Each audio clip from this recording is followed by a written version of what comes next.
कादरी कर कादरी कादरियों में उठा कदर अब्दुल कादिर कुदरत नुमा के वास्ते और ऐसे शख्स से हमें अपने ईमान को और अपने आप को बचाने की जरूरत है। आज जो मौजूदा जमातें हैं, कुछ नामजद है, मुख्तलिफ नामों से वो अपनी आइडेंटिटी को बताते हैं, मुख्तलिफ नामों से पहचाने जाते हैं, जाने जाते हैं। हम अहले सुन्नत अपने आप को अहले सुन्नत कहते हैं। हमारा दावा है और हमारा दावा ही नहीं, उसका सबूत है कि हम वही हैं जो 1400 साल से चले आ रहे हैं। हमारा वही अकीदा है जो अल्लाह के रसूल सल्लल्लाहु अलैहि वसल्लम ने जो अकीदा अपने सहाबा को दिया, सहाबा से ताबईन को मिला, ताबईन से तबे ताबईन को, और तबे ताबईन से अइम्मा से होते हुए हम तक वो अकीदा पहुंचा। और आज जो कुछ जमातें अलग अलग नामों से नामजद है, हम उनको अहले सुन्नत इसलिए नहीं समझते कि हमने रसूलुल्लाह की उसी हदीस पाक को कसौटी बनाया, मा अना अलैहि वसाबी, जो मेरे और मेरे साहबा के अकीदे पर होगा वही जन्नती है। मैंने अर्ज किया कि 3 फितने हैं जो हमारे ईमान को बर्बाद करना चाहते हैं। सुलह कुल्लियत का एक फितना, एक जो है बदअकीदगी का फितना, और एक दुश्मनान इस्लाम जो खुले तौर पर है। बदअकीदा की कोशिश होती है कि हमारे ईमान को कैसे बर्बाद करे, तो हमारे दरमियान हमारे बीच रहकर कुछ ऐसे अकायद और नज़रियात को दाखिल कर दिया गया या दाखिल करने की कोशिश की जाती है कि जो सहाबा रसूल का अकीदा हरगिज़ नहीं है। इस ताल्लुक से तारीख इस्लाम में जो पहला फिरका बना था वो शिया फिरका। हमारे उलमा की मेहनतों का समरा था कि इस फितने को, इस फिरके की नजरियात और इसके बातिल अकायद का ऐसा किला कुमा किया, सदियों तक ये फितना दफन रहा, दबा रहा। लेकिन अफसोस की बात है कि अब कुछ सालों से ये फितना दोबारा हमें फिर नजर आ रहा है। और अहले बैत की मोहब्बत की आड़ में ये फितना हमारे घर तक पहुंच चुका है। आला हजरत की ज़बान में मैं अगर कहूँ कि शैतान के हरबों में से सबसे शदीद तर हरबा यह है कि शहद के बहाने जहर पिलाता है और दवा के बहाने जो है जहर देता है। शहद यह है कि अहले बैत की मोहब्बत दिखाई जाती है, लेकिन जब अंदर झांको तो नजरियात अकायद कुछ और नजर आते हैं। अगर शिया फिरके की हम बात करें तो इतने बातिल नजरियात है कि जो खुदा की कसम न हरगिज साहबा का अकीदा हो सकते न रसूल का अकीदा होते। मैं बहुत सारे अगर अकायद बताऊं तो रात छुट्टी पड़ जाएंगी। सिर्फ एक अकीदा बताऊंगा, प्रूफ में एक वीडियो दिखाऊंगा। फैसला आपको करना है कि जिनका ये अकीदा है तो क्या हम उनको सही कह सकते हैं? क्या हमारी सुलह कुल्ली वाली पॉलिसी सही है कि किसी को बुरा ना कहा जाए, ये भी सही वो भी सही?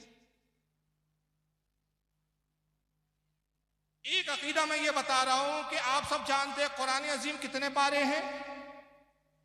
30 पारे। किस पर नाज़िल हुआ? सरकार। किताबी शक्ल में किसने जमा किया? सबसे पहले किताबी शक्ल में जमा करने वाली जात हजरत सैयदना अबू बकर सिद्दीक रज़ी अल्लाह ताला। अपने दौरे खिलाफत में चंद साहबा की टीम तैयार करके उन्होंने किताबी शक्ल में कुरान को जमा किया। मशवरा हजरत उमर का था कि किताबी शक्ल में कुरान जमा कर दिया जाए, इसलिए कि हुफ़ाज़ इंतकाल करेंगे, जंगों में शहादत पा रहे हैं। एक वक्त आएगा कि जब दुनिया से हुफ़ाज़ खत्म हो जाएंगे, कुरान का कोई याद करने वाला ना रहेगा। नतीजा ये होगा कि कुरान की बहुत सारी बातें जहनों से जो है निकल चुकी होंगी। लोग उस तालीमात से, कुरान की बातों से नावाकिफ होने की बुनियाद पर कुरान का बहुत बड़ा हिस्सा ज़ाय हो जाए। उसकी हिफाजत का तरीका यह है कि कुरान अजीम को मसहफ की शक्ल में, किताब की शक्ल में जमा कर दिया जाए। ये मशवरा साहबा ने पसंद किया, किताबी शक्ल में जमा हुआ, 30 पारों की शक्ल में जमा हुआ। और अहले सुन्नत का ये अकीदा है, 1400 साल का अकीदा है कि जिस तरह अबू बकर ने जमा किया वही कुरान था, जैसा हुजूर पे नाजिल हुआ था, जैसी आयतें हुजूर ने पढ़ के तिलावत की थी, ना उसका जेर बदला है ना उसका जबर बदला है। और उसके तहफ़्फ़ुज़ का यह आलम है कि आज भी अगर कोई हाफिज़ कुरान तरावी पढ़ता है, तरावी सुनाता है, या कोई नमाज में किरत करता है, या कोई तकरीर में आयत पढ़ता है और आयत में अगर ज़ेर और ज़बर कभी गलती हो जाए, फ़र्क पड़ जाए, तो एक नहीं सैकड़ों टोकने वाले होते, सैकड़ों वाकिफ़ होते जो समझ लेते, जान लेते कि भाई पढ़ने वाले कारी से फुला जगह गलती हो गई है। यहाँ जेर था जबर से पढ़ लिया, जबर था जेर से पढ़ लिया, यानी इसकी हिफाजत कई आलम है कि जेर और जबर भी उसका बदला नहीं जा सकता। लेकिन शिया वो बातिल फिरका है जो मोहब्बत अहले बैत की आड़ में हमारे दरमियान में दाखिल होना चाहता है, जिन्होंने यकीना बनाया माज़ल्ला नऊज़ बिल्लाह कि आज जो मौजूदा कुरान है ये कुरान महफूज है ही नहीं, ये तहरीफ शुदा कुरान है। हज़रत अबू बकर को अहले बैत से बहुत नफरत थी, लिहाजा उस नफरत की बुनियाद पर माज़ल्ला सदबार माज़ल्ला जनाब अबू बकर सिद्दीक़ रज़ियल्लाहु ताला अन्हु ने कुरान का बहुत सारा वो हिस्सा जो अहले बैत की फजीलत में आया था उसको कुरान से निकाल दिया और बाकायदा बाज़ाब्ता इसी किताबें इस फ़िरक़े में लिखी जो इस फ़िरक़े के, हमारे नज़दीक तो उनकी कोई हैसियत नहीं, मगर इस फ़िरक़े के मोतबर मुस्तनद मोतमद उलमा कहलाते हैं, जिनमें अगर मैं नाम लूँ तो कुलैनी है एक, उसूल काफ़ी उन्होंने किताब लिखी। माज़ल्ला उन किताब की निस्बत इमाम जाफ़र की तरफ की गई कि सारी रिवायतें हमने इमाम जाफ़र हज़रत अबू अब्दुल्ला इमाम जाफ़र से नकल की, और सारी मन घड़त रिवायतें इमाम जाफ़र के खाते में डाल के कहा गया कि साहब कुरान में इतने हज़ार आयतें थी, इतनी आयतें अबू बकर ने निकाल दी, इतनी हजार मौजूद। कुरान का एक बड़ा हिस्सा निकाल दिया। मुल्ला बाकर मजलिसी इस फ़िरक़े का एक मौलवी है, उसने हयातुल क़ुलूब नाम की किताब लिखी, उसमें जिक्र करता है कि सूरह अहले बैत एक मुकम्मल सूरत थी, अबू बकर ने पूरी सूरत को निकाल दिया। कुरान की आयतों में तहरीफ की, जहां जहां अली का नाम था वहां अली हटा के मुख्तलिफ जुमले लाए गए। अहदीना सिरातल अली, आयत यूती अल्लाह, ए अल्लाह हमें अली के रास्ते पर चला। अबू बकर ने लफ्ज अली हटाया और आयत को यूं कर दिया अहदीना सिरातल मुस्तकीम।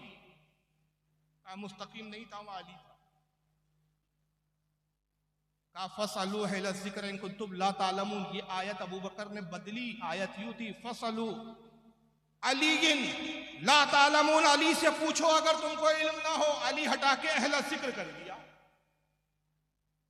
व इन कुंतुम फी रैबिन मिम्मा नज़्ज़लना अला अब्दिना फअतू बिसूरतिन मिन मिस्ली। कहा यहां पर मिम मिस्ली नहीं था, बल्कि यहां था मिम मिस्ली नहीं था, बल्कि था मिस्ल अली, अली के मिस्ल है। जो कुछ हमने अपने पैगंबर मोहम्मद पे नाजिल किया और साथ में अली की जैसा भेजा, इसकी मिस्ल कोई और अली हो तो ले आओ। वहां अली हटा के साहब वहां पे कुरान कर दिया उन्होंने, जबकि वहां जिक्र अली का। इस तरह बहुत सारी आयतें बाज़ाब्ता उसूल काफ़ी में लिखी है। ये किताब मेरे पास मौजूद है, 6 जिल्दों में छपी है। हयातुल क़ुलूब मेरे पास मौजूद है, जिसमें ये बातें लिखी गई है कि अबू बकर ने बदल दिया।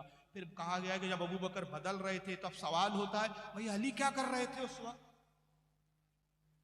भाई अली शेर मर्दा, शाहे यज़दा, कुव्वते परवरदिगार, ला फता इल्ला अली, ला सैफा इल्ला जुल्फ़िकार, जिसकी शान ये हो कुरान बदला जा रहा हो वो खामोश क्यों है? कहते हुआ ये कि हज़रत अली ने कुरान तरतीब दिया, ओरिजिनल कुरान लिखा और उसी तरह कुरान लिखा जैसे हुजूर पर नाजिल हुआ था। ओरिजिनल सही कुरान लेकर अबू बकर की खिदमत में पहुंचे और कहा अबू बकर 2 महीने में मुसलसल कुरान लिखता रहा, 2 महीने की जो है मेहनत और मशक्क़त के बाद मैं ये ओरिजिनल कुरान लाया हूँ जैसा रसूल पे नाजिल हुआ था, जैसा आका ने बताया था। तुमने कुरान में तहरीफ किया, तुमने कुरान की आयतों को बदल दिया।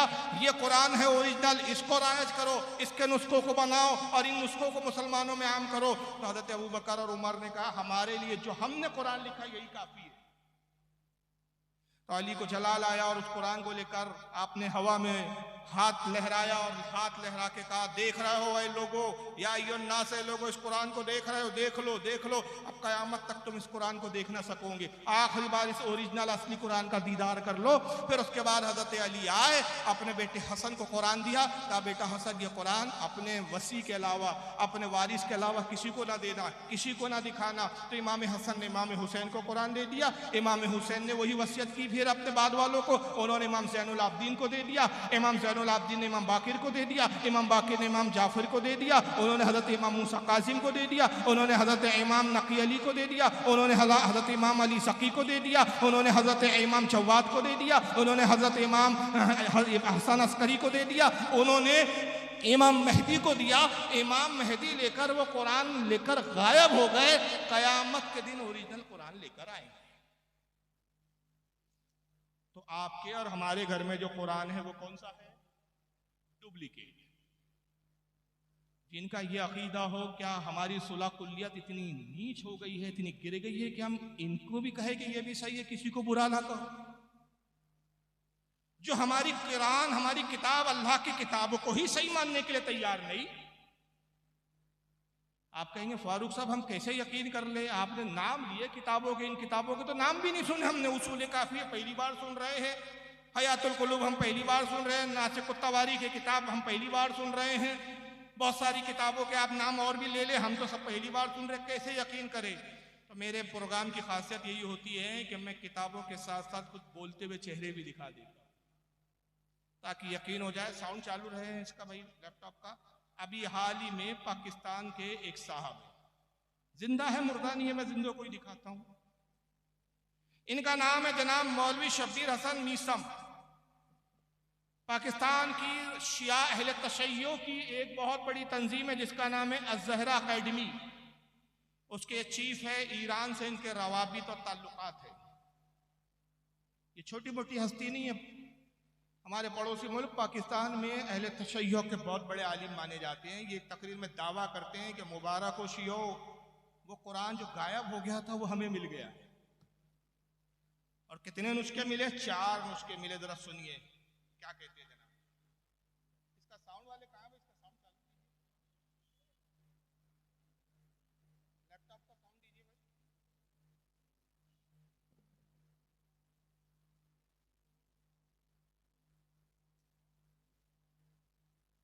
नहीं आ रहा है भाई, क्यों नहीं आ रहा?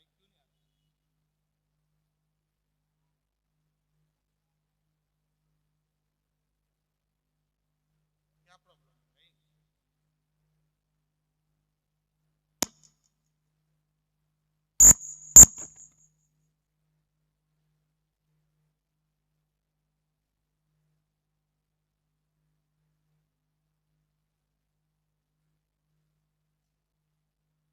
शरीफ पढ़े आप, अल्लाहुम्मा सल्लि अला सय्यिदिना मौलाना शफीना व हबीबना व तबीबना व नबीना व मौलाना मुहम्मद व अला आलिहि व अस्हाबिहि व बारिक वसल्लिम। सलातो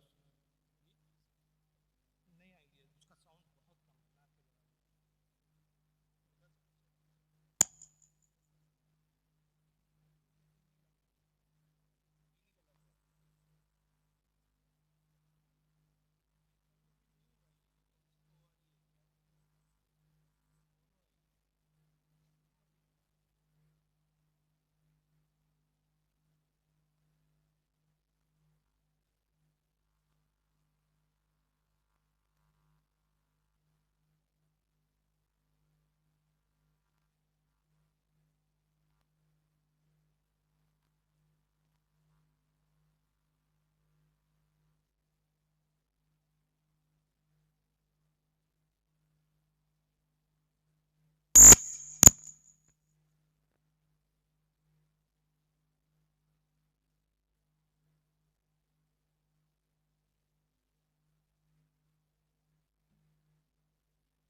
चलिए, वक्त भी नहीं है। चलिए ये क्या कह रहे हैं मैं सुना देता हूँ, आप कुछ पे एतमाद करिए, अब इसके सिवा भी कोई चारा नहीं है। तो ये शब्बीर मीसमी साहब जो है, ये इस वीडियो में कह रहे थे, कहते हैं, और ये नेट पर मौजूद है, अगर आप टाइप कर ले गूगल उस पर जाके यूट्यूब वगैरह पे कि मौलवी शब्बीर मीसमी और कुरान इस तरह कुछ टाइप कर दे तो वीडियो सामने आ जाए। तो इसके अंदर कहते हैं कि शियाओं के लिए खुशखबरी है कि जो अइम्मा ने अपने हाथों से कुरान लिखा था, ओरिजिनल कुरान, उसके 4 नुस्खे हमको मिल गए। और इस 4 नुस्खों को हमने क्या किया है, ब्रिटिश म्यूजियम लाइब्रेरी को भेजा है ब्रिटेन में, ताकि वो इसको चेक करके बताएं कि ये उसी ज़माने का कागज़ है, उसी ज़माने की स्याही है, ताकि तस्दीक करे वो कि ये वही कुरान है। यानी अंदाज लगाइए, कुरान अल्लाह की किताब है, मुसलमानों के लिए नाजिल हुई, और उसकी तस्दीक कौन करेंगे? अंग्रेज लोग करेंगे। ये वीडियो सुनते तो आपको बड़ी दिलचस्पी महसूस होती, क्योंकि कुछ बातें मुझे याद नहीं, और क्या क्या बोला, जो याद आ रही है मैं सुना के रद्द कर दूंगा। कहते हैं कि जैसे ही वहां से तस्दीक हो जाएंगी, सेटिस्फाई हो जाएंगे हम लोग, और वेरीफाई कर दिया जाएगा कि हाँ ये वही कुरान है जो अली ने लिखा था, तो हम फिर इनकलाब ईरान के बाद, इनकलाब ईरान का इनकलाब कहते हैं कि भाई इस्लामी इनकलाब आया ईरान में, इनकलाब ईरान के बाद शियाओं का जो सबसे बड़ा कारनामा है, बतौर कारनामा हम दुनिया के सामने पेश करेंगे। 1400 साल के बाद हम ओरिजिनल कुरान को तलाश करके ले आए, और हम बड़े फख्र के साथ उम्मत तक ये असल कुरान पेश करते हैं। अब सवाल ये पैदा होता है कि इस पे दो ज़रब है कि एक तो तुम्हारी ही किताबें कहती है कि इमाम मेहदी लेकर गए तो कयामत के वक्त लेकर आएंगे, तो बीच में तुम कहां से ले आए? तो ये तो एक अकीदे का दोगलापन तुम्हारा खुद जाहिर हो रहा है। इससे पता चल रहा है कि तुम दोनों तरफ से बातिल हो। अगर तुम्हारा ये अकीदा दुरुस्त है तुम्हारे नजदीक, हमारे नजदीक तो दोनों बकवास है। तुम्हारा नजदीकी अकीदा अगर दुरुस्त है, इसको तुम सही मानते हो, तुम्हारे मोतबर मुस्तनद उलमा ने लिखा है कि इमाम मेहदी के पास असली कुरान क़यामत के वक्त ले आएंगे, तो फिर ये बीच में लाए ये बकवास है, ये झूठ है, फरेब है, किस्म है। और अगर ये सच्चा है तो फिर इमाम मेहदी वाला जो हम कौल और जो तुम्हारा अकीदा है वो झूठा है। तो तुम्हारे यहाँ से लेकर जितने 14 साल से गढ़ते आ रहे थे कि इमाम मेहदी लाएंगे, सब झूठे करार पाए। तो जिस फिरके के बड़े बड़े अल्लामा झूठे हो, फिरका खुद कितना बड़ा झूठा हो। तो दोनों तरफ से तुम झूठे हो। हमारा तो अकीदा यह है कि कुरान दुनिया की वाहिद वो किताब है जिसका ज़ेर व ज़बर तक नहीं बदला गया, जिसका सुकून तक, जिसका कौम तक नहीं बदला गया। उसकी वजह यह है कि दुनिया में जितनी भी किताबें आई, पिछली भी आसमानी किताबें आई, अल्लाह ने ही वो किताबों को नाजिल किया, लेकिन हिफाजत का जिम्मा खुद नहीं लिया। सिर्फ कुरान अज़ीम है जिसके बारे में कहता इन्ना नहनु नज़्ज़लना ज़िक्रा व इन्ना लहू लहाफ़िज़ून। ऐ महबूब, हमने इस किताब को, इस जिक्र को नाजिल किया और इसकी हिफाजत का जिम्मा हम ही ले रहे हैं, हम इसकी हिफाजत। तो जब अल्लाह ताला ने कुरान अजीम की हिफाजत का जिम्मा लिया है तो किसकी मजाल है कि कुरान को बदल दे। हो सकता है कल आप कहें कि भाई ये दावा कुछ समझ में नहीं आ रहा है, बदलना कौन सी मुश्किल बात है भाई, हम कुरान ले आए, अब उसमें लिखा है अल्हम्दुलिल्लाहि रब्बिल आलमीन, और रब्बिल आलमीन को हम रब्बुल आलमीन कर दिए तो हमने तो बदल दिया। भाई आप कह रहे ज़ेर ज़बर नहीं बदल सकते, हमने बदल दिया। हम शेर की जगह जबर लिख दें, कौन होते हो आप, कहाँ हाथ पकड़ सकते हो आप हमारा, हमने तो बदल दिया। फिर अल्लाह ने क्या किया? कुछ तो नहीं किया। माज़अल्लाह, अगर ये आपका तस्वुर है, किसी का तस्वुर हो जाए, मुसलमान का तो तस्वुर हो नहीं सकता। अगर कोई बेवकूफ़ इस तरह की हरकत करे तो उसको मालूम होना चाहिए कि हिफाजत का जिम्मा जो रब फरमा रहा है, तो ये स्याही की हिफाजत की बात नहीं हो रही है, ये जो है औराक की हिफाजत की बात नहीं हो रही है, बल्कि कुरान जो नफ्स कुरान है उसकी हिफाजत की बात हो रही है। और ये ऐसा रसूलुल्लाह का मोजेज़ा है जो क़यामत तक बाकी रहेगा। और हिफाजत ऐसे की कि तुम औराक बदल सकते हो, स्याही बदल सकते हो, हुर्फों को तब्दील कर सकते हो, लेकिन बच्चों के सीने में जो कुरान को अल्लाह ने हिफ्ज़ फरमा दिया, उस हिफ्ज़ शुदा दिल के कुरान को जो नक्श हो गया उसको कैसे बदल सकोगे? उसको तुम नहीं बदल सकते। तो कुरान अज़ीम एक महफूज किताब है, लेकिन हमारे दरमियान में मुसलमान कहलाने वालों में ऐसे भी लोग हैं जो इस कुरान को अल्लाह का कलाम और अल्लाह की असली किताब मानने के लिए तैयार नहीं। मगर ऐसे ही लोगों से जो मेल मिलाप रखते हैं इस वक्त, सुलह कुल्लियत के अगर अलम बरदार में कहूँ उस शख्स को जिसका नाम तारिक जमील आता है, काश मैं उसकी वीडियो दिखा सकता हूँ कि एक जगह बड़े रो रो के कहते हैं एक हो जाओ, उम्मत बन जाओ, उम्मत बन जाओ। बड़ा दर्द है उसके दिल में, इतना रोता है कि शियाओं को शर्मिंदा कर दिया उस शख्स, इतना रोता है। मगर मच गया, एक हो जाओ।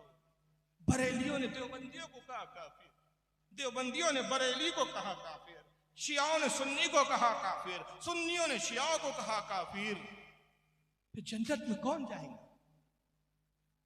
तारिक जमील बड़े दर्द के साथ एक वीडियो में कहते हैं, वीडियो मशहूर है और नेट पे बहुत छाया हुआ है, इसके लाखों व्यूअर्स है, इसको लाखों लोगों ने देखा, इसके व्यूज लाखों में, बल्कि लाखों क्या, मेरे ख्याल से कई मिलियंस हो गए होंगे। जन्नत में कौन जाएगा? तारिक जमील साहब, आपको फिक्र करने की जरूरत नहीं कि जन्नत में कौन जाएगा। जन्नत रब तबारक व तआला ने जिसको हिबा फरमा दी, उसने हदीस में बता दिया जन्नत में कौन जाएगा। वही जाएगा जिसका अकीदा अल्लाह और रसूल सहाबा के मुताबिक होगा। और उसी अकीदे को तर्जमानी करते हुए आला हजरत ने एक शेर में कह दिया, तुझसे और जन्नत से क्या मतलब, वहाबी दूर हो, हम रसूलुल्लाह के, जन्नत रसूलुल्लाह। नारे तकबीर, नारे रिसालत, उलमाए अहले सुन्नत, मसलके आला हजरत, नारे तकबीर, नारे रिसालत। तो आपके कहने से थोड़ी होगा एक हो जाओ, एक हो जाओ। अच्छा मुझे ये बताओ, जब हुजूर ने कहा मेरी उम्मत में 73 फिरके होंगे, क्या किसी कोई ज़ईफ से ज़ईफ हदीस में भी ये दिखा सकता है कि किसी साहबी ने कहा या रसूलल्लाह जब आपकी उम्मत 73 फिरके हो जाए तो कोई ऐसी तदबीर बता दीजिए, कोई ऐसा नुस्खा कीमिया बता दीजिए कि इस बिखरी हुई उम्मत को हम एक कर दे। चैलेंज है, कोई एक रिवायत ऐसी दिखा दो, मैं गुलामी करूंगा उसकी जिंदगी भर। किसी साहबी ने नहीं कहा। अगर खुदा की कसम फिरकों को, सब जमातों को एक करने की अगर किसमें सबसे ज्यादा सलाहियत थी तो वो सहाबा की जमात हो सकती थी, मगर सहाबी में से किसी ने नहीं कहा यार रसूलल्लाह कोई ऐसा नुस्खा बताइए। बल्कि उसके बरक्स क्या कहा, अल्लाह के नबी जो 72 जहन्नम में जाएंगे उनसे क्या लेना देना हमारा, जो जन्नती है उसकी पहचान बताइए। क्यों या रसूलल्लाह, आपकी जबान से जो बात निकलती है वो दहन जिसकी हर बात वही है खुदा, उसकी नाफिज हुकूमत पे लाखों सलाम। आपकी जबान वही में डूबी हुई जबान है, वही के कौसर से धुली हुई जबान है। जो निकल गया, पत्थर पे लिखी हुई तहरीर को मिटाया जा सकता है, लेकिन मुस्तफा आपकी कही हुई बात को मिटाया नहीं जा सकता। आपने कहा मेरी उम्मत में 73 होंगे, तो अब 73 होंगे, उसको कोई रोक नहीं सकता। तो हुजूर जब रोका नहीं जा सकता तो हमें उन जमातों से क्या गरज जो जहन्नमी है, हमें जन्नती जमात की पहचान बताइए, ताकि वो पहचान उम्मत तक पहुंचे तो हम जहन्नमियों को छोड़कर जन्नतियों के साथ हो जाए। ये सहाबा ने तालीम हमको दी, हमें ठेका नहीं दिया गया, हमें जिम्मेदारी नहीं दी गई कि तारिक जमील की तरह हम सबको मिलाने बैठ गया, एक हो जाओ, एक हो जाओ, उम्मत बन जाओ। उम्मत बन जाओ, उम्मत बन चुकी। तो कोई नया पैगंबर आएगा जो नई उम्मत बना रहा है? क्या उम्मत बन जाओ और कैसी उम्मत बन जाओ? यानी मैं एक मिसाल दे रहा हूं आपके समझ में आ जाए। गोबर और हलवा देखने में एक जैसे दिखते हैं, क्या मिला के खाओगे? एक होकर खा जाओ, मिलाकर खा जाओ। तो कोई कहे जनाब गोबर गोबर है, हलवा हलवा है। हम गाय का दूध तो पी सकते हैं, मूत नहीं पी सकते। हम पाकीज़ा सोच रखने वाले, पाकीज़ा खाने वाले लोग। हम वो कौम है जिसके बारे में रब ने कहा हमने तायब और ताहिर चीजें तुम पर हलाल की, उसको खाओ। तो हम तैयब और ताहिर लोग हैं, नापाक लोग नहीं है। तो पता चला कि जो बुराई छोड़कर अच्छाई की तरफ आ जाते हैं वो ताहिर होते हैं, पाकीज़ा लोग होते हैं, उनकी सोच और फिक्र पाकीज़ा होती है। और जो सब गू गोबर को एक करने की बात करते, समझ में आ गया कि उनकी सोच कैसी होती है। वो कौम ताहिर कौम नहीं होती, नापाक और नजिस कौम होती। फैसला आप करें कि आपको नजिस होना है कि ताहिर होना। और ना ही कुरान की तालीम है। तारिक जमील से मैं पूछना चाहता हूं और उसके चाहने वालों से पूछना चाहता हूं कि तारिक जमील साहब, क्या आप कुरान की एक आयत, एक सिर्फ एक, जिस दिन एक आयत दिखा दोगे खुदा की कसम तकरीर करना छोड़ दूंगा। आपका रदी नहीं, तकरीर ही करना छोड़ दूंगा। और इतराफ करूंगा, एक वीडियो बना के इतराफ करूंगा, भाई तारिक जमील साहब ने हमारा मुतालबा पूरा कर लिया, आज से मैं तकरीर करना छोड़ता हूं। तारिक जमील साहब को सलाम करता हूं, उनको बुरा बोलना बंद करता हूं। आज तक जितना उनको मैंने बुरा कहा सबके लिए मैं उनसे माफी चाहता हूं। और वो सिर्फ क्या है मेरा चैलेंज, कुरान की एक आयत तारिक जमील ऐसी दिखा दे कि अल्लाह ने फरमाया हो सब एक हो जाओ। बस एक आयत दिखा दो आप कुरान की।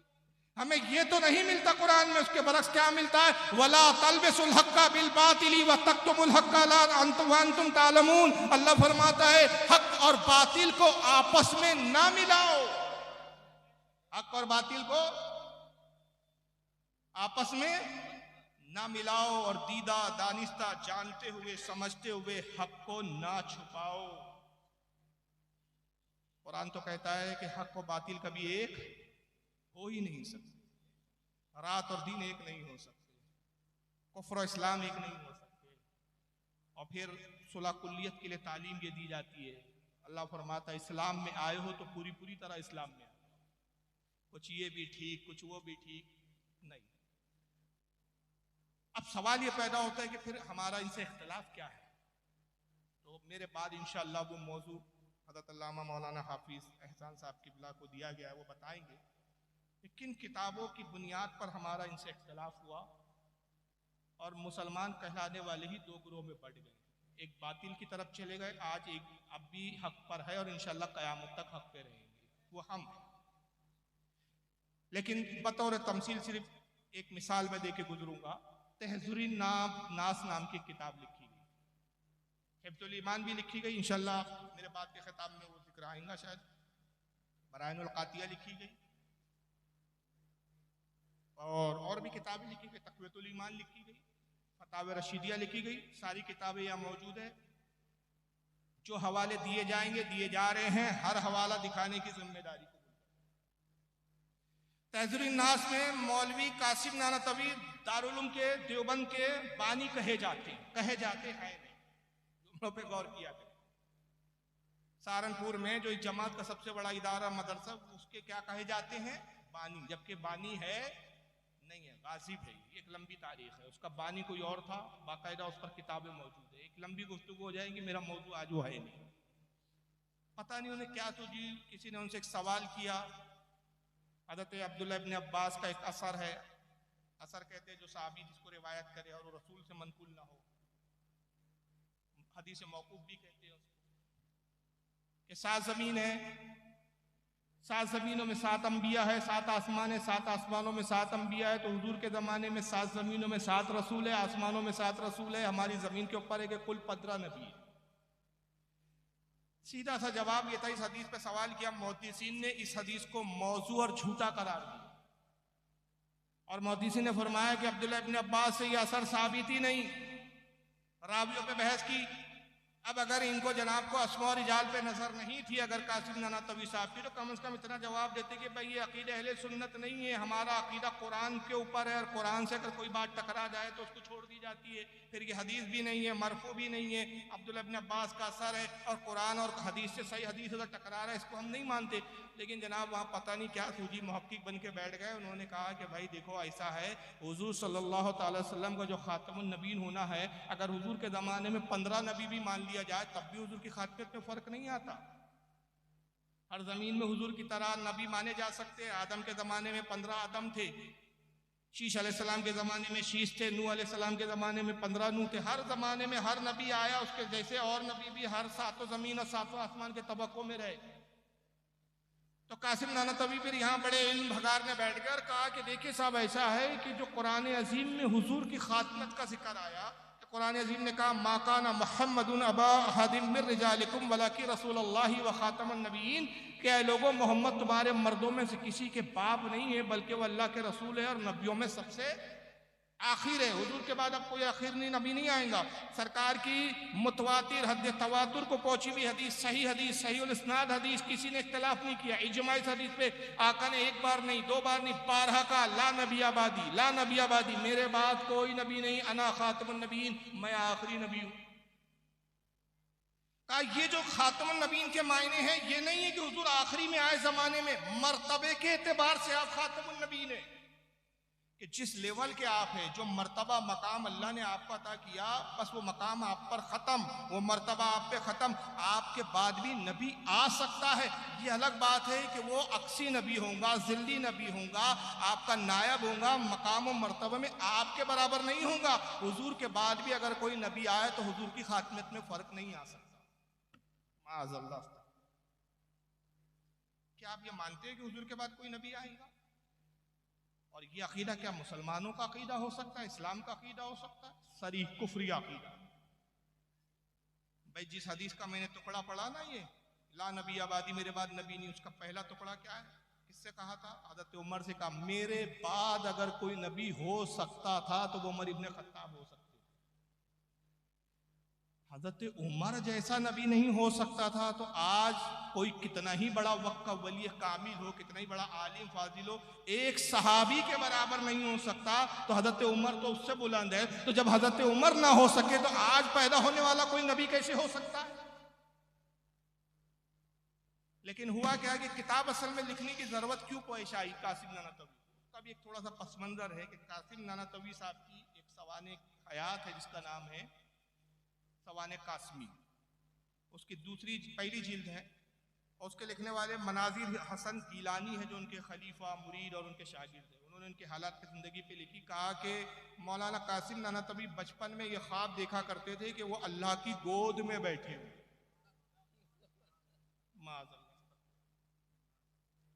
तो वहीं से उन पे खप्त सवार हुआ कि कुछ बड़ा मकाम मिलने वाला है, अपन तो डायरेक्ट अल्लाह की गोद में बैठ जाते हैं। हालांकि हमारा अक़ीदा है कि अल्लाह जिस्म जिस्मानियात से, पता नहीं इन्होंने कैसी गोद देख ली थी माज़अल्लाह। फिर आगे एक जगह लिखते हैं उसी किताब में कि एक मर्तबा अपने पीरो मुर्शिद हाजी इमदादुल्लाह के पास आए। मेरी बात समझ में आ रही है ना आप लोगों के? इनके पीर साहब थे हाजी इमदादुल्लाह, उनके पास आए और कहा कि हुजूर जब भी मैं तस्बीह लेके बैठता हूँ पढ़ने, जब भी तस्बीह लेता हूँ अल्लाह का जिक्र करता हूँ, तो ऐसा महसूस होता है जैसे मनो मुझ पर बोझ रख दिया गया हो, जैसे पहाड़ मुझ पर लाद दिए गए। पीर साहब ने कहा माज़अल्लाह, पीर साहब ने कहा मुबारक हो, ये वो बोझ है जो रसूलुल्लाह को वही के वक्त महसूस होता था। अल्लाह तुमसे वही काम लेगा जो नबी से लिया गया। अब चचा जान को, कासिम चचा को ख्वाब सूझने लगे, आज नहीं तो कल जिब्रील आएंगे, बोलेंगे मुबारक हो तुम नबी। और हुजूर की खातिमत में इसलिए फर्क नहीं आएगा, तुम नबी हो लेकिन हुजूर के बराबर के नबी नहीं हो, छोटे लेवल के नबी, छोटे वाले हुजूर के असिस्टेंट नबी। नतीजा क्या हुआ कि लोगों का जहन साजी करने के लिए तहज़ुरुन नास लिख मारी कि भाई डायरेक्ट नबुवत का दावा करेंगे तो ऐसा ना हो कि सारे लोग दौड़ पड़े, इतने जूते मारे कि सर का बाल भी ना बचे। तो तहज़ुरुन नास लिखी कि पहले थोड़ा जहन बना दिया जाए कि भाई खातमुन नबीन के मायने ये नहीं कि हुजूर आखिरी नबी ज़माने के एतबार से हैं, ज़माने के एतबार से नहीं, मकाम और मर्तबे के एतबार से। मगर हुआ ये एक बड़ा अजीब व गरीब मामला हुआ कि किताब आई और अभी वो अपनी प्लानिंग में लगे हुए थे कि बाजी कोई और मार गया। अब बाजी किसने मारी? गुरदासपुर पंजाब का इलाका है, वहां का एक शख्स था जिसका नाम था गुलाम अहमद कादियानी। उसने दावा किया मैं नबी हूं, आ गया नबी। सारे देवबंद में हलचल मच गई। कहा तू कैसे नबी है? कहा आप ही के तालीम ने लिखा है कि भाई नबी आ सकता है। आ सकता नहीं, मैं आ गया। आ सकता है क्या होता है, मैं तो खुद आ गया, मानो मुझे अब नबी। मुझ पे तो वही भी आ रही है, जिब्रील भी आ रहे हैं मेरे पास। बड़े परेशानी हुई देवबंदियों में कि भाई बाजी तो कोई और मार गया। मौलवी ताहिर गयावी की मेरे पास वीडियो है, ऑडियो है, सॉरी माफ करना, वीडियो नहीं ऑडियो है, और उसी के चैनल पे डली है, वहीं से मैंने अपलोड किया, अभी भी डिलीट नहीं किया, अभी भी बहुत। ताहिर गयावी कहता है कि जब गुलाम अहमद कादियानी ने नबुवत का दावा किया तो हमारी जमात के बहुत बड़े आलिम थे, बहुत बड़े अल्लामा थे, बहुत बड़े मुहद्दिस थे, बड़ी तारीफ की। उनका नाम था अताउल्लाह बुखारी। नाम पे गौर करे, पूरा वाकया नाम पे इर्द गिर्द घूमता है। अताउल्लाह बुखारी तर्जुमा क्या होता है? अल्लाह की अता, अल्लाह की देन। वो खड़े हुए और गुलाम अहमद कादियानी को ललकारा, मुनाजरा कर, तू कैसे नबी है? गुलाम अहमद कादियानी तैयार हो गए, चलो मुनाजरा कर लेंगे, मैं साबित करता हूं मैं नबी हूं। बहरहाल मुनाजरा हुआ। मुनाजरे में अताउल्लाह बुखारी ने कहा, ये ताहिर गयावी के बकौल, ऑडियो मेरे पास मौजूद है, मैं सुबह तक रुका हुआ हूं, 2 बजे मेरी यहाँ से रवानगी है, आप मेरी क़यामगाह पर आए, मैं आपको ऑडियो सुना दूंगा। यहाँ चल नहीं रहे स्पीकर, इसलिए सुनाने से माजरत तलब, माजरत चाहता हूँ, मुझे आवाज़ ही नहीं आ रही है। ताहिर गयावी कहते हैं कि अताउल्लाह बुखारी ने कहा तू नबी है, इसकी दलील दे। अस्तगफिरुल्लाह, ला हौल वला कुव्वता इल्ला बिल्लाहिल अलीयुल अज़ीम। ये है देवबंदियों के जहालत का इल्म। इन बेचारों को न किताबों पे नज़र, न फतावों पे नज़र। इमाम इब्न हजर अल मक्की अश-शाफ़ी रहमतुल्लाह अलैह फतावे हदीसिया में नकल फरमाते हैं कि हुजूर खातमुन नबीन ऐसे हैं कि अब हुजूर के बाद कोई नबुवत का झूठा दावा करे और कोई उससे नबुवत की दलील मांगे, दलील मांगने वाला काफिर हो जाए। इसलिए कि ये रात है, जितना यकीन है इससे हजारों करोड़ों दर्जे हमें इस बात पर यकीन है। जिस तरह ये यकीन है कि सुबह थी, सुबह गुजर गई, अब रात आ गई। जिस तरह मैं अपनी घड़ी में देख रहा हूं कि इस वक्त रात के 1:05 हो रहे हैं, जितना इस पर यकीन है कि वक्त ये हुआ, इससे करोड़ों सैकड़ों दर्जे करोड़ों दर्जे ये यकीन है कि हुजूर आखिरी नबी है, हुजूर के बाद कोई नबी नहीं आएगा। दुनिया इधर से उधर हो सकती है, लेकिन रसूल के बाद कोई नबी अब तशरीफ नहीं ला सकता। ईसा अलैहिस्सलाम भी आएंगे तो उम्मती की हैसियत से आएंगे, बहैसियत नबी नहीं तशरीफ लाएंगे। इमाम मेहदी की इक्तिदा में नमाज पढ़े, नबुवत होंगी, नबुवत मनसूख नहीं होंगी। ये ना समझेगा नबुवत मनसूख हो गई। किसी नबी की नबुवत को मनसूख समझना ये भी कुफ्र है। ये सब अकायद की बातें हैं। नबी होंगे लेकिन हैसियत अपनी क्या जाहिर करेंगे, उम्मती। और यही वजह है कि इमाम मेहदी इस जमाने में क़यामत के वक्त इमाम होंगे, उनकी इक्तिदा में आप नमाज मुक्तदी की हैसियत से पढ़े। तो दलील मांगी इन्होंने, तो पहली गलती तो यही की कि भाई उससे दलील मांगने की क्या जरूरत थी, उसको 4 जूते लगाते कि तू कहां से नबी है, उससे दलील मांग रहे। तो गुलाम अहमद कादियानी ने दलील दी, कहा हाँ मेरी दलील तो कुरान में मौजूद है।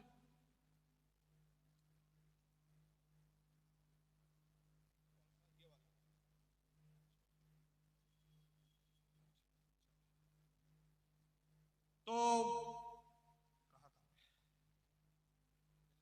हाँ दलील, तो गुलाम अहमद कादियानी का लीजिए अभी दलील देता हूँ। कुरान अजीम में हजरत ईसा का जुमला, हजरत ईसा कहते हैं कि मेरे बाद एक नबी आएंगे, उनका नाम अहमद होगा, वो अहमद मई। कुरान में आया कि वइस्महु अहमद, उसका नाम अहमद होगा, वो अहमद मई। तो अताउल्लाह बुखारी ने कहा, तारिया भी कहता है, कहा अरे बदबख्त खरदुल लजीज, वो क्या क्या जुमले बोला मुझे याद भी नहीं है, उसने गालियां वाले जुमले कहे थे, बड़ी फंसी उर्दू में। हज़रत बुखारी ने कहा, अरे बदबख्त, अरे खबीज, अबे गधे, कुरान में जो है हजरत ईसा कह रहे मेरे बाद नबी आएंगे, वो अहमद होंगे, वो तो अहमद आया है, तेरा नाम तो गुलाम अहमद है, तू अहमद का है, तू तो अहमद का गुलाम है, तू अहमद कैसे हो गया? तो गुलाम अहमद कहता है, हजरत आप समझे नहीं, असल में मेरा असल नाम अहमद ही है, मेरे माँ बाप को थोड़ी मालूम था कि मैं नबी बनकर आने वाला हूं, उन्होंने गलती से गुलाम लगा दिया, गलती से गुलाम, वो गलती माँ बाप की है, मेरी। ताताउल्लाह बुखारी का जवाब सुनिए। और ताहिर गयावी की उस बात पर पूरा मजमा कहके लगा रहा है, दाद दे रहा है, क्या दलील दी है देवबंदियों ने, ये इनका इल्मी ज़र्फ है। ताताउल्लाह बुखारी मुस्कुराए, कहा ओहो, मैं तो समझता था ये हादसा मेरे ही साथ हुआ है, आज पता चला आपके भी साथ ऐसा हादसा हो गया। असल में मेरा नाम अल्लाह है, मेरे माँ बाप को पता नहीं था मैं अल्लाह हूं, तो उन्होंने अताउल्लाह लगा दिया, और चूंकि मैं अल्लाह हूं तो मैंने तो आपको नबी बनाया नहीं, तो आप नबी बन कैसे गए? अब इसके जवाब में एक जुमला बोल के इस पर क्या तबसरा करूं, वक्त भी नहीं है, क्योंकि हमारे बैरूनी मेहमान को भी मुझे वक्त देना है। मैं आपका वक्त ज़्यादा नहीं लूंगा, क्योंकि मैं इंशाल्लाह आता रहता हूँ, गुज़िश्ता बार भी आया था, और इंशाल्लाह अल्लाह ने चाहा तो आगे भी मौके मिलेंगे। बस इतना बोल के मैं जवाब मुकम्मल कर देता हूँ कि मैंने कहा ये तो ऐसी बात हुई कि मौलवी ताहिर के अभी ये कहना चाह रहे हैं कि अगर है गुलाम अहमद कादियानी तू अपने ज़माने का झूठा नबुव्वत का दावा करके मुसलमा कज़्ज़ाब है, तो हमारे यहाँ भी नमरूद और फिरौन की कमी नहीं है जो खुदा ही दावे करते हैं। और ऐसा था, आपको ताज्जुब होगा, अल जमियत का शेखुल इस्लाम नंबर एक किताब है, मेरे पास मौजूद है। इनके शेखुल इस्लाम कौन थे, रिश्ते नाते बता दूं? हुसैन अहमद टांडवी नाम था, कौन है मालूम है? अभी महमूद मदनी साहब, और उनके चचा है अभी अरशद मदनी, जो कह रहे थे अभी खूब बड़ा बवाल चला इंडिया में उनको लेकर के, ओम और अल्लाह एक ही है, माज़अल्लाह। उसका वीडियो आपने सब न्यूज़ चैनल पे देखा होगा, मेरे पास इस वक्त लैपटॉप पे भी मौजूद है वीडियो। उस पर काफी वबेला हुआ कि माज़अल्लाह, अल्लाह और ओम कैसे एक हो सकते हैं। तौबा नहीं सूझी साहब, हिंदुओं ने भी एक्सेप्ट नहीं किया, मुसलमानों ने भी एक्सेप्ट नहीं किया। अरशद मदनी साहब के वो हुसैन अहमद टांडवी जो है वालिद होते गालिब, और महमूद मदनी के दादा अशरफ अली थानवी के शागिर्द, वो मर गए तो उनकी तारीफ में पूरा एक जमियत इनकी जमात है ना, जमियतुल उलमा, तो जमियत का शेखुल इस्लाम नंबर निकाला गया, उनकी ज़बानें लिखी गई, तो उसमें लिखा गया कि शेखुल इस्लाम हुसैन अहमद टांडवी साहब जो थे वो खुदा थे, ज़मीन पर अपनी किबरियाई पर पर्दा डाल के इंसान बनकर आए। जमीन पे चलते फिरते थे, लोग पहचान ही न सके ये तो खुदा है जो चलते थे। गुजरने के बाद, इंतकाल के बाद लोगों के पास समझ में आया कि ये खुदा हमारे बीच रहा भी, उठा बैठा भी, खाया पिया भी, रहन सहन भी करता रहा, फिर चला गया। मरने के बाद पता चला तो इनका खुदा भी है साहब। और ये किताबों में मौजूद है, छप रही है किताब, इनकार नहीं कर सकते। इस पर हमारे उलमा के मुनाजरे हुए, हमारे उलमा ने बारहा इन किताबों को पेश किया। इन्होंने तौबा नहीं की, बारात के इजहार नहीं किए, अपनी इन बकवासात की तावीलात की नहीं। और उन तावीलात में बजाय इसके कि वो अपने बुजुर्गों से कुफ्र को उठाते और मजीद कुफ्र अपने पर लाते गए। तो ये एक बुनियादी इख्तिलाफात है कि ये रसूलुल्लाह की नबुव्वत के कायल नहीं। एक जमात हुए जो अल्लाह की किताब, आखिरी किताब कुरान अजीम को महफूज मानने के लिए तैयार नहीं, तहरीफ शुदा करार दे रहे हैं, ओरिजिनल किताब मानने को तैयार नहीं। देवबंदियों का तबका हुआ जो नौज़ुबिल्लाह मिन ज़ालिक रसूलुल्लाह सल्लल्लाहु अलैहि वसल्लम के बाद भी नबी आने का कायल है। और एक तीसरा इसी फिरकी की एक शाख बोल ले या इनकी असल के जिससे देवबंदी निकले। मैं कंफ्यूज होता हूँ कि देवबंदी इनसे निकले या ये वो देवबंदी से निकले, वो फैसला इन पे छोड़ता हूँ, क्योंकि दोनों के अकाबिर तकरीबन एक ही है। इस्माइल दहलवी को ये भी मानते हैं, वो भी मानते हैं, इब्न तैमिया को वो भी मानते हैं, ये भी मानते हैं, इब्न कय्यम जोजिया को वो भी मानते हैं, ये भी मानते हैं। कई मौलवी उलमा ऐसे पुराने कदीम गुजरे जिनको दोनों मानते हैं, दोनों की तालीमात पर अमल करते हैं। तो एक है अहले हदीस, नाम निहाद अहले हदीस, इनके भी अकीदों में क्या इख्तिसाद आता है, क्या खराबियां आती है। रसूलुल्लाह की बदतरीन गुस्ताख फिरका ये जिसको सबसे ज्यादा मानते हैं, जिसको सबसे बड़ा आलिम अपनी जमात का समझते हैं, वो अब्दुल हलीम इब्न तैमिया। अब्दुल हलीम इब्न तैमिया की एक किताब है जिसका नाम है किताबुल वसीला। इतना सख्त हमला किया उसने, ये रसूलुल्लाह की हयात का कायल नहीं। मास कहता है हुजूर विसाल फरमा गए, बरज़खी जिंदगी है, बरज़ख में है, इस कब्र में भी नहीं है, इस दुनिया में भी नहीं। और हम अहले सुन्नत का अकीदा क्या है, और इस पर दलाइल है हमारे पास, कुरान के भी दलाइल है, हदीस के भी दलाइल है, अहादीसें भी है हमारे पास। क्या है वो दलाइल कि हुजूर सल्लल्लाहु अलैहि वसल्लम अपनी कब्र मुबारक में अपने जिस्म के साथ हयात है, और आपकी हयात हिस्सी दुनियावी हयात है, हकीकी हयात है। आपकी हयात बरज़खी नहीं बल्कि दुनियावी हयात है। और ये इख्तियार है कि आलम बरज़ख में भी तशरीफ ले जाते हैं, जन्नत में भी तशरीफ ले जाते हैं, जमीन पर सैर भी फरमाते, और करम फरमाए तो इस बज़्म में भी तशरीफ ले आए। मर्जी मुबारक है, अल्लाह ताला ने इख्तियार दिया। इसीलिए हमने कहा मोहब्बत में कि सुना है आप हर आशिक के घर तशरीफ लाते हैं, मेरे घर में भी हो जाए चरागा या रसूल। लेकिन आपका मरकज हकीकी क्या है, आपकी कब्र मुबारक। और उसके लिए इसीलिए आप फरमाते मन ज़ारा कब्री वजबत लहू शफाती, जिसने मेरी कब्र की जियारत की उस पर मेरी शफात वाजिब हो। और एक हदीस में फरमाया जिसने मेरे मौत के बाद मेरी कब्र को देखा गोया उसने मुझे जिंदगी में ही देखा। तो हम इस तरह हयात को मानते हैं। लेकिन इब्न तैमिया ने कितना खतरनाक हमला किया हुजूर सल्लल्लाहु अलैहि वसल्लम की हयात को लेके। हयात का इनकार ही नहीं किया, हुजूर की सरकार सल्लल्लाहु अलैहि वसल्लम की तौहीन भी की। बदबख्त किताबुल वसीला में लिखता है कि बाद झूठे सूफी, बाद झूठे सोफिया कहते हैं औलिया की जमात को, ये दावे करते हैं कि हम कब्र पे गए, कब्र शक हुई, रसूल बा नफ्से नफी तशरीफ लाए, मुआनका किया, गले मिले, मुसाफा हुआ, दस्तबोसी हुई। अभी मैंने दो वाक़यात आपके सामने पेश किए, एक आला हज़रत का भी वाक़या पेश किया कि सरकार आला हज़रत को भी ज़ियारत हुई। अब्दुर्रहमान इब्न जामी, माँ अब्दुर्रहमान इब्न जामी का भी वाक़या पेश किया। मुतअद्दिद हमारे उलमा और सूफिया के अक़वाल जो है ऐसे वाक़यात है कि रसूल ने बा नफ्से नफीस अपनी ज़ियारत से उनको मुशर्रफ फरमाया। सबका इनकार करते हैं। अपने तैमिया कहता है ये झूठे सूफी है जो दावा करते हैं कि हुजूर की कब्र शक हुई, फटी, हुजूर बाहर तशरीफ लाए, जाहिर से मुआनका किया, गले मिले, मुसाफा किया। वो हुजूर नहीं होते जो कब्र फटती है, जो बाहर निकलता है वो शैतान होता है माज़अल्लाह, और वो कब्र फाड़ के बाहर निकल के कहता है मैं नबी। यानी इनकी बदबख्ती देखिए आप इब्न तैमिया की, हुजूर की कब्र शक हो, सरकार बाहर तशरीफ लाए, वो हुजूर को इसको इख्तियार तो नहीं मानता, मगर इब्लीस को इतना बाख्तियार मानता है कि पहले कब्र में घुसता है। कहां से घुसता है वो कुछ दिखता नहीं है, शगाफ भी नहीं, कोई सुराग भी नहीं, घुस गया बस कहीं से भी। और ज़ाहिर ने कहा या रसूलल्लाह आपका दीदार का मुतमन्नी हूं, तमन्ना है मुझे कि आपका दीदार करूं। कब्र फटी, शैतान बाहर निकलता, शैतान को इख्तियार है कि कब्र में जाए, फाड़ के बाहर आ जाए, अपने आप को नबी भी बताए और उम्मती गुमराह भी हो जाए, मगर माज़अल्लाह कहता रसूल को इख्तियार कि हुजूर तुम मरकर खत्म। इब्न तैमिया के इसी अकीदे, बातिल अकीदे को मोहम्मद इब्न अब्दुल वहाब नजदी ने अपनी किताब तौहीद में दर्ज किया और उसी के चरबे को उठा के उसी की किताब तौहीद की तलखीस तक़वतुल ईमान के नाम से मौलवी इस्माइल दहलवी ने की और उसने लिखा कि रसूलुल्लाह सल्लल्लाहु अलैहि वसल्लम मरकर मिट्टी में मिल गए। हालांकि सही हदीस है, सही हदीस है। अलबानी जो इनका सबसे बड़ा अल्लामा, उसने तक मुहद्दिसीन की यहां से वहां तक जब देखा राय को कि हर मुहद्दिस सही करार दे रहा, तो मजबूरन अल्लाह जाने कितना दिल पे पत्थर रख के उसको भी लिखना पड़ाऊंगा अपनी सिलसिलतुस सहीहा किताब में कि ये हदीस सही है और इसके बहुत ज्यादा तुरुक है। और हदीस क्या है, बड़ी मशहूर हदीस है, आपने सुना होगा। अल्लाह के रसूल फरमाते हैं इन्नल्लाह हर्रम अलल अर्दि अन तअकुला अज़्ज़ादल अंबिया अलैहिमुस्सलाम फनबियुल्लाहि हय्युन युरज़क़। आका कहते हैं अल्लाह ने, बेशक अल्लाह ने जमीन पर हराम कर दिया कि वो नबियों के जिस्मों को खाए। अल्लाह का नबी जिंदा होता है और उसको अल्लाह की तरफ से रिस्क भी दिया जाता है, रिस्क भी खाता है।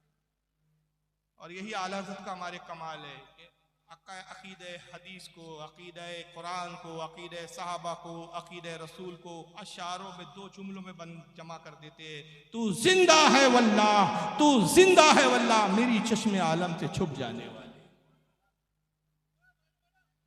तो बहरहाल बहुत सारे तजादात है, बहुत सारे इख्तलाफात है, कहाँ तक मैं बयान करूँ। कहीं लिखा गया है कि रसूलुल्लाह उर्दू ज़बान हमारे मदरसे देवबंद में सीखने आए, बराहिनुल क़ातिया किताब लिखी गई। यहां तक लिखा गया है कि हुजूर से ज्यादा इल्म तो शैतान को है, शैतान का इल्म नस से साबित है, हुजूर का इल्म नस से कतई से साबित है। तो ये वो बुनियादें हैं जिन गुस्ताखियों की बुनियाद पर हमारे उलमा ने इनको मुसलमान नहीं समझा। आज मैंने ये बातें आपके सामने पेश की और अब मैं आपसे फैसला चाहता हूं, बस ये खत्म कर रहा हूं, मैं आपसे फैसला चाहता हूं। जो कुरान को असल ना समझे, क्या वो आपकी निगाह में मुसलमान है? जो हमारे नबी को आखिरी नबी ना समझे, क्या वो मुसलमान है? क्या जो हमारे नबी की कब्र के बारे में अकीदा रखे कि उस कब्र को फाड़ के शैतान निकलता है, वो मुसलमान?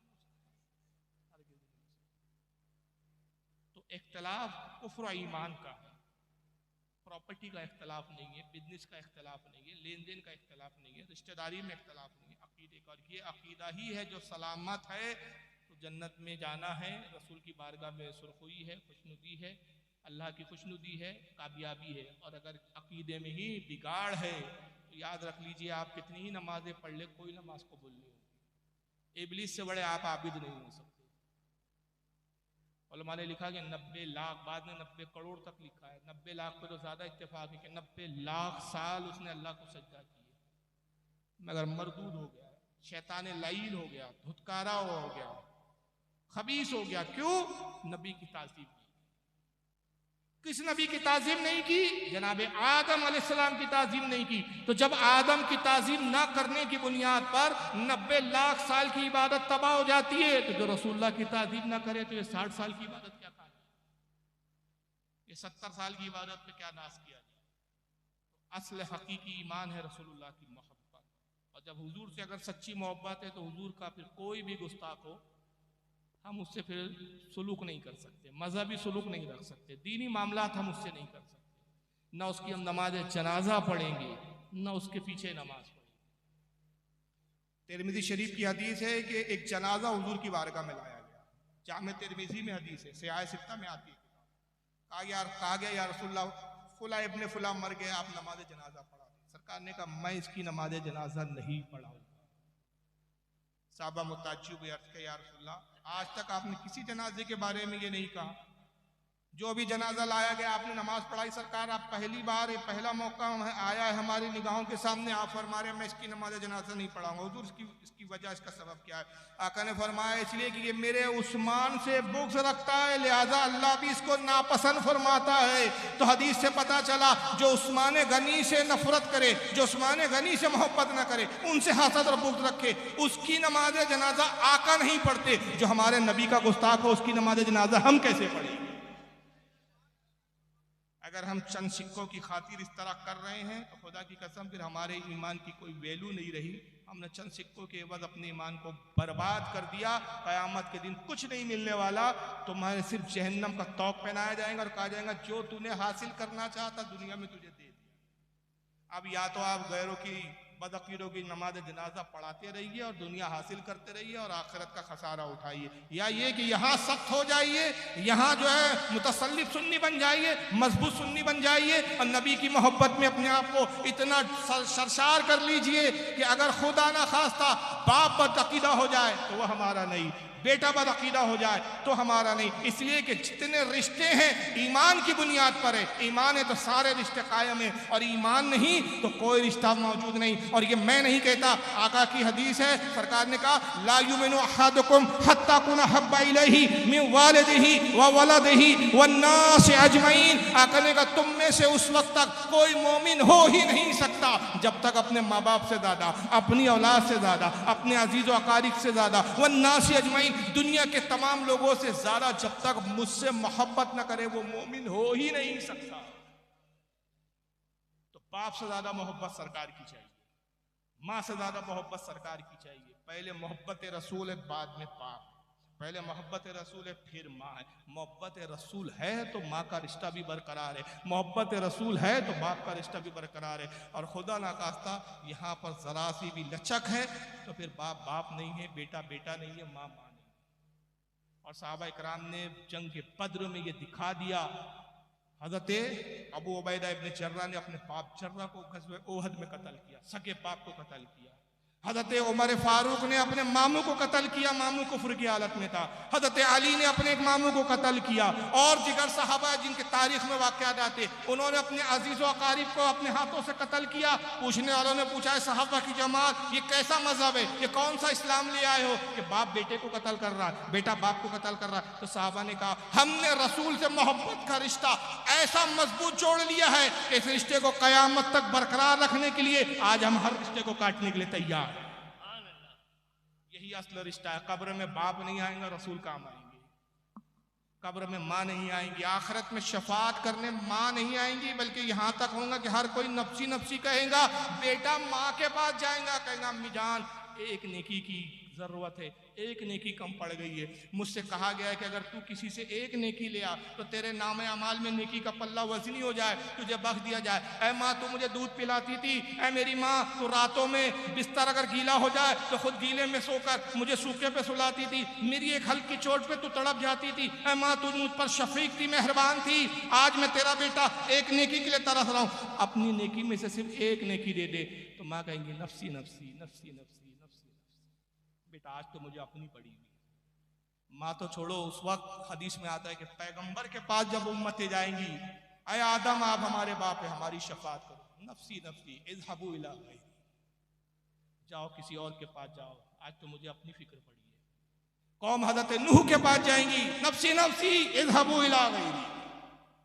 हजरत शीर, हजरत इलियास, हजरत याकूब, हजरत यूसुफ, हर नबी के पास उम्मत जाएंगी। 1,24,000 कमो बेश सारे अंबिया का फेरा करके उम्मत हुजूर की हजरत ईसा की बारगाह में जाएंगी। ऐ ईसा मसीह आप मसीह है, आपने लोगों के दर्द का मदावा किया है, लोगों के दर्द तकलीफों को दूर किया है, आपने तो बीमारों को शिफा दी। आज हम तकलीफ में हैं, अजाब में गिरफ्तार है, आप कम से कम हमारी शफात कर दीजिए। तो हजरत ईसा कहेंगे नफ्सी नफ्सी आज मुझे पड़ी हुई है अपनी, जाओ इज़हबू इला रसूलुल्लाह सल्लल्लाहु अलैहि वसल्लम, रसूलुल्लाह की बारगाह में जाओ। और जब ये उम्मत रसूल की बारगाह में जाएंगी, आका कहेंगे अना लहा, मैं ही इस काम के लिए हूं, मैं ही इस काम के लिए।